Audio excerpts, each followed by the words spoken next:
Uma coisa... Eu posso falar? Não, por favor. Eu queria trazer o assunto sobre o medo de ficar fora. O FOMO. O FOMO. Queria que ele falasse isso. Que é muito Queria a gente comum nas redes discutir um sociais. pouquinho isso. Que aumentou muito com as redes sociais, né? Com certeza. E não só de você não querer perder nada. A própria quantidade de conteúdos, eu já me senti muito ansiosa. Eu vou pesquisar um tema, tem tantos desdobramentos, tem tanta matéria sobre aquilo, que me dá uma sensação de impotência. Eu falo, eu não vou dar conta de saber de tudo isso aqui.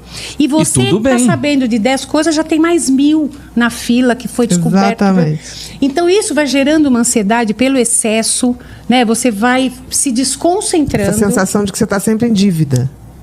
É uma sensação de não dar conta. Não dá conta. Então eu não consigo saber de tudo. Eu preciso estar comparando os meus likes. Será que eu estou agradando? Mas o que comentaram? Mas o que isso? O que aquilo? Isso vai gerando um quadro de ansiedade enorme. E de depressão. E de todos os transtornos. E isso também... Gatilhos de todos os outros transtornos. E isso tem aumentado também no mundo corporativo, que você se coloca naquele lugar.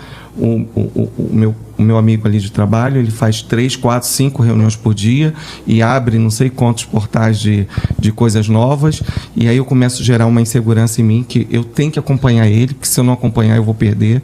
E aí eu acho que a gente está perdendo a nossa identidade, o olhar pra gente, e faz dentro do seu tempo. A gente está se enfraquecendo. Né? Ou a mesma coisa, eu vou falar sobre um assunto. Eu não sou obrigado por eu dominar aquele assunto o tempo todo. Eu sei o que eu vivi, o que eu entendo, e pronto, tá bom também. Sim. Né? Agora, coisas que ajudam a gente...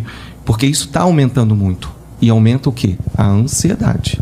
Né? Mas eu acho que a informação do jeito que ela está hoje constituída... dá essa velocidade. Você pega uma rede social e você vai passando o dedinho, você tem a sensação de que você entrou em vários canais e você, nossa, eu não sabia disso, nossa. Só que a gente não precisa saber de tudo.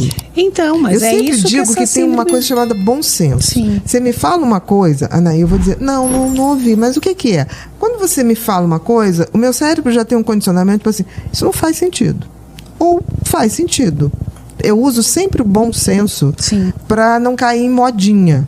Porque alguém me fala, essa coisa do sentir falta de estar pertencendo a alguma coisa. Isso na rede social é muito, né? Porque tem gente que viaja e esquece de curtir a viagem, né? Canal Motivamente. Inscreva-se, curta e compartilhe.